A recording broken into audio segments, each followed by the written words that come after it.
प्यारे मित्रों, आप शिक्षाप्रद कहानियाँ पढ़ें, महापुरुषों की जीवन गाथाएं पढ़ें। ये मुश्किल क्षणों में सहारा देंगी।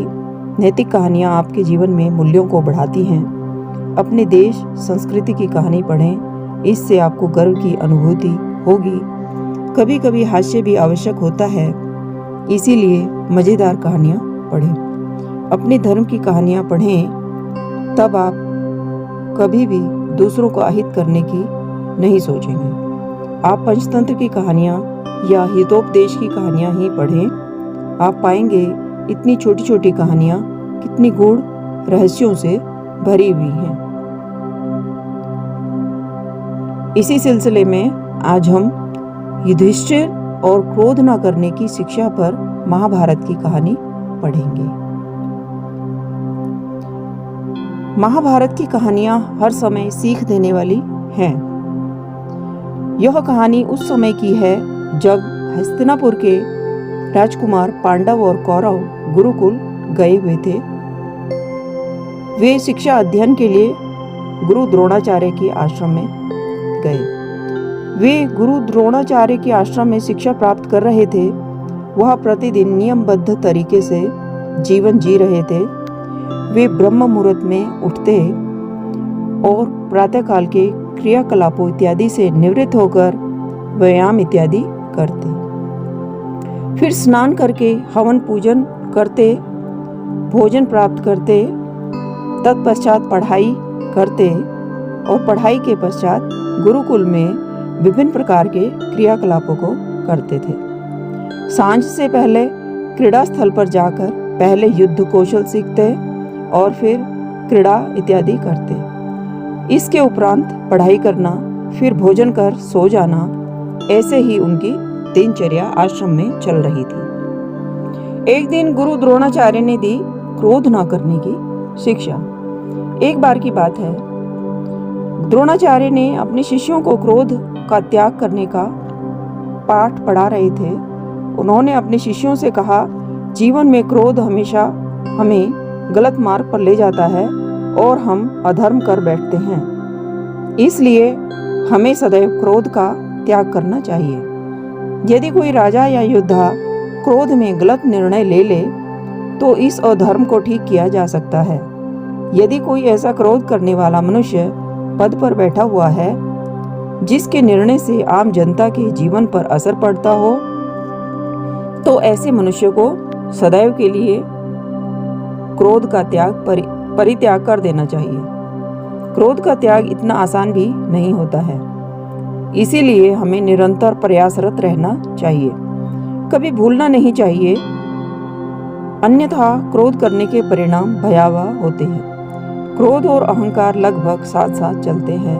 क्रोध अहंकार को पोषित करने के लिए मनुष्य से गलत गलत कार्य करवाता है और वही अहंकार क्रोध को बढ़ावा भी देता है। क्रोध अधर्म करवाता है और फिर एक अधर्म दूसरे अधर्म को जन्म देता है। अतः क्रोध का त्याग करना अति आवश्यक है। तब गुरु द्रोणाचार्य ने यह पाठ अगले दिन अपने शिष्यों को कंठस्थ करके लाने के लिए कहा। अगले दिन की कक्षा में गुरु द्रोण ने अपने शिष्यों को पिछले दिन पढ़ाए गए पाठ को सुनाने के लिए कहा। सभी कौरवों ने अपना पाठ सुना दिया। फिर युधिष्ठिर को छोड़कर सभी पांडवों ने भी अपना पाठ सुना दिया, परंतु युधिष्ठिर अपना पाठ नहीं सुना पाए। जब द्रोणाचार्य ने उनसे पूछा कि उन्हें पाठ क्यों नहीं स्मरण है, तो उन्होंने कहा उन्हें थोड़ा और समय चाहिए। 2-3 दिन तक युधिष्ठिर गुरुजी को यही उत्तर देते रहे। चौथे दिन तक जब गुरुजी ने पूछा और युधिष्ठिर ने वही उत्तर दिया, तब गुरु द्रोणाचार्य ने युधिष्ठिर को एक चांटा मार दिया।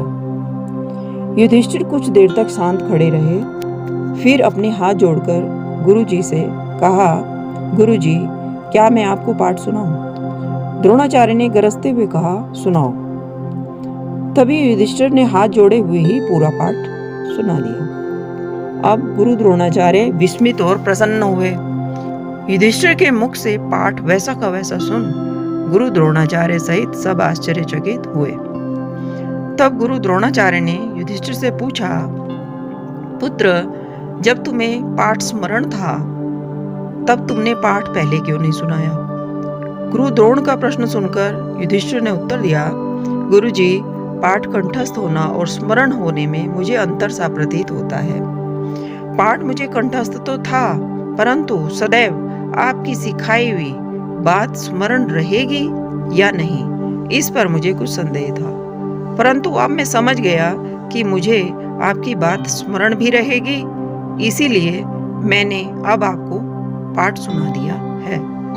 गुरु द्रोण ने युधिष्ठिर को गले से लगा लिया और कहा, पुत्र, इस रास्ते पर चलोगे तो धर्मराज ही बनोगे, और एक धर्मराज राजा प्रजा का सौभाग्य होता है।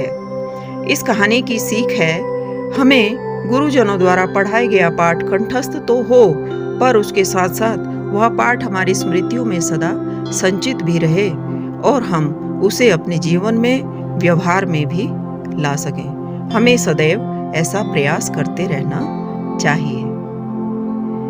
मित्रों, अब अगली कहानी हम ईमानदारी का फल सुनेंगे। ईमानदारी का फल सदैव मधुर होता है।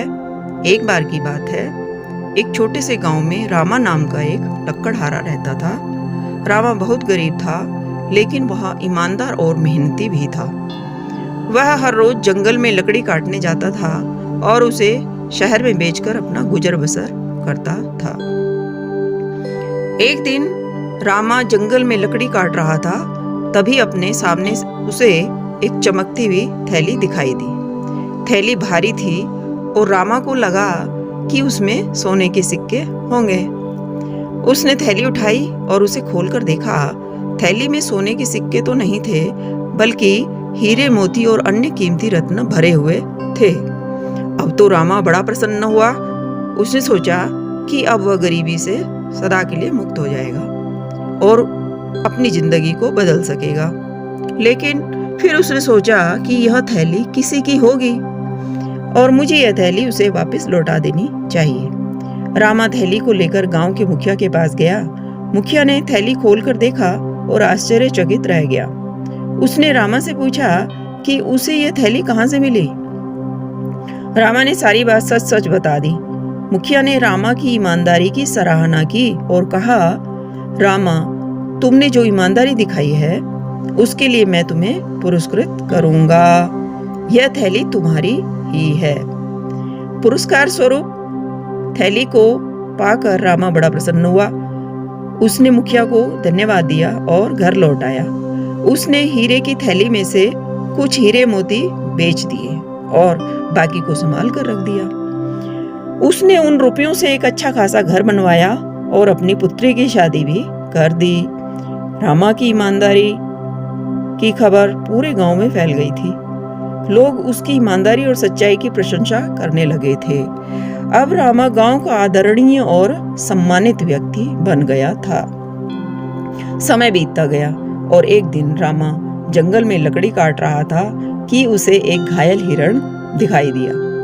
हिरण का पांव टूटा हुआ था और वह दर्द से करा रहा था। रामा को हिरण पर बड़ी दया आई। उससे वह अपने घर ले जाने के लिए सोचने लगा। रामा ने हिरण का इलाज किया और उसकी देखभाल की। कुछ दिनों के बाद हिरण स्वस्थ हो गया। तब रामा ने हिरण को जंगल में छोड़ दिया।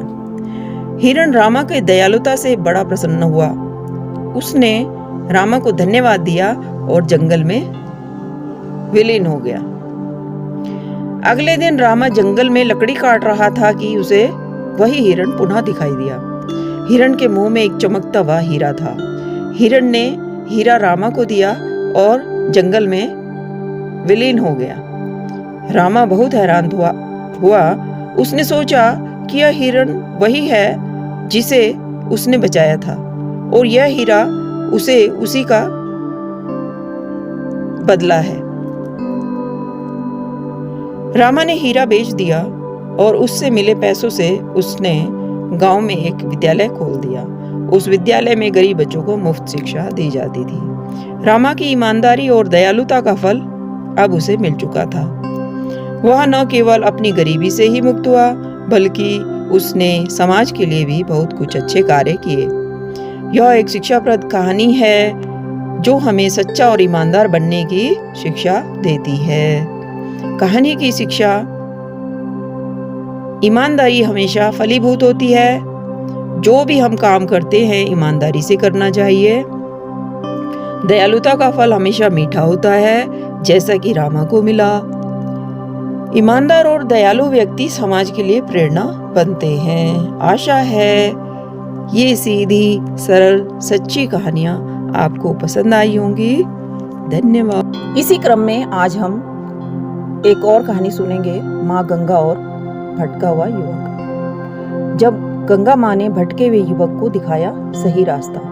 माँ गंगा और भटका हुआ युवक एक शिक्षाप्रद कहानी है। एक बार एक युवक घर बार छोड़कर सन्यासी बनने के लिए निकला। वह समझ चुका था कि जीवन में कोई अपना नहीं है, अपने सब स्वार्थ और मतलब के रिश्ते नाते होते हैं। उसने सोचा अब केवल ईश्वर का ही सहारा बाकी है। यह सोचकर वह घर से निकल पड़ा। बनारस में गंगा के किनारे बहुत से छोटे बड़े साधुओं के आश्रम स्थापित थे। वही एक आश्रम में वह जाकर रहने लगा। भगवान के प्रति उसका विश्वास तो अटूट था। जब भी कोई उसे उसके दुख के बारे में और उसकी गलतियों के बारे में कुछ सुधरने को कहता तो वह तुरंत कहता कि गंगा माँ के जल में डुबकी लगाने से 108 यज्ञों का फल मिलता है और सारे पाप भी धुल जाते हैं। राम नाम जपने से सारे पाप धुल जाते हैं और सारे कष्ट भी मिट जाते हैं। भोले बाबा है ना, मेरी नैया पार लगा देंगे। इतनी श्रद्धा भक्ति के बाद भी वह अभी सन्यासी बनने के लिए परिपक्व नहीं हुआ था। उसमें आज भी इंद्रियों के प्रति आसक्ति थी। बनारस में उसका कोई घर परिवार तो था नहीं और उसने इंद्रियों पर विजय भी प्राप्त नहीं की थी। जब भी उसे इंद्रिय आसक्ति सताती वह परस्त्री गमन करता। परस्त्री गमन के उपरांत गंगा मैया के जल में वह डुबकी लगा लेता था और सोचता अब मेरे सारे पाप धुल जाएंगे। धीरे धीरे उसके आश्रम में तथा बगल के आश्रमों में भी उसकी चर्चा होने लगी थी। एक दिन एक परिपक्व सन्यासी ने उस युवक के हित में उसे कुछ बात कही। उन वरिष्ठ सन्यासी ने कहा, भाई, या तो तुम अपने सांसारिक जीवन में ही लौट जाओ या नहीं तो अपनी इंद्रियों पर ही विजय प्राप्त कर लो। तुम प्रतिदिन गंगा मैया में डुबकी तो लगाते हो, फिर परस्त्री गमन जैसे पाप कर्म दोहराते हो, इससे क्या लाभ? युवक कहाँ समझने वाला था। आगे उन वरिष्ठ सन्यासी ने फिर से कहा, तुम्हारे जप अग्निहोत्र के सारे पुण्य क्षण भर में शून्य हो जाते हैं। ना तुम्हें अपनी इंद्रियों पर विजय प्राप्त हो रही है, ना तुम अपनी आत्मा को ही मलिन होने से रोक पा रहे हो। ऐसे सन्यास आश्रम का क्या लाभ? इस पर वह युवक कहता है, अरे श्रीमान जी, आपको नहीं पता, गंगा मैया के जल में डुबकी लगाने से 108 यज्ञों का फल मिलता है और सारे पाप भी धुल जाते हैं। मैं तो केवल एक ही पाप करता हूँ, वही मैं प्रतिदिन गंगा मैया में 2 बार डुबकी भी लगाता हूँ, फिर मैं पापी कहाँ से हुआ? यह कहकर हंसता हुआ वह चला गया। उसने वरिष्ठ सन्यासी की बात को पूरा भी नहीं होने दिया। अब एक दिन की बात है, वह गंगा मैया के तट पर डुबकी लगाने पहुंचा। वहां एक 12-13 वर्ष की बालिका वस्त्र धो रही थी। उसे देख उस युवक ने सोचा, यह बालिका चली जाए तब मैं नहाऊंगा, परंतु वह बालिका जाने का नाम ही नहीं ले रही थी। तब उस युवक ने उस बालिका को देखना चाहा कि आखिर वह कर क्या रही है। जब उस युवक ने बालिका को देखा तो वह चिढ़ गया। वह बालिका एक सफेद वस्त्र को रगड़ रगड़ कर साफ कर रही थी। जो ही वह वस्त्र साफ हो जाता, उसे तट पर जमे चिकनी मिट्टी के कीचड़ में पुनः रगड़ती, जिससे वस्त्र पुनः गंदा हो जाता। फिर उस गंदे वस्त्र को गंगा मैया के जल में डालकर रगड़ रगड़ कर साफ करती थी और इस क्रिया को वह बार बार दोहराती थी। क्रोधित युवक।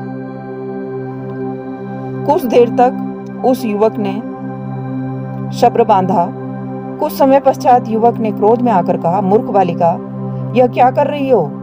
समय और सामर्थ्य दोनों ही नष्ट कर रही हो। यदि इस कपड़े को गंदा ही करना है तो साफ क्यों करती हो, और यदि इसे साफ ही करना है तो पुनः कीचड़ में क्यों डालकर रगड़ती हो। यह सुनते ही बालिका एक सुंदर स्त्री में परिवर्तित हो गई और वह साक्षात गंगा माँ का स्वरूप थी। फिर क्रोध में भरी उस गंगा माँ ने जोर से कहा, अरे मूर्ख, यही तो मैं तुझे समझा रही हूँ कि तू अपना समय और सामर्थ्य दोनों नष्ट कर रहा है। यदि तुझे पाप कर्म ही करने हैं तो आकर मेरे स्वच्छ जल में उन्हें धोता क्यों है। यदि मेरे स्वच्छ जल में सारे पाप कर्म धो लेता है तो पुनः जाकर फिर पाप कर्म करता क्यों है। ऐसा सुनने पर युवक को अपनी भूल का एहसास हो गया। युवक सीधा गंगा माँ के चरणों में गिर पड़ा और रोता हुआ बोला, माता, मुझसे गलती हो गई, मुझे क्षमा कर दो। अब मैं जिस पाप को धोऊंगा उसे पुनः नहीं दोहराऊंगा। फिर माता ने उसे सही रास्ते पर लाने के लिए कहा, सुनो बालक, मैं अब तेरी डुबकी पर तेरे पाप समाप्त कर दूंगी, परंतु जानबूझकर तूने यदि अपने इंद्रिय सुख के लिए वही पाप कर्म फिर से किए तो तुझे अपने ही जल में समाधि दे दूंगी। यह कह गंगा मैया तो अंतर्ध्यान हो गई। अब युवा सन्यासी की आंखें सदा के लिए खुल चुकी थी और वो सन्यास के पथ पर अग्रसर हो गया। यह थी आज की कहानी। आपको कैसी लगी? अपने विचार व्यक्त कीजिएगा। धन्यवाद।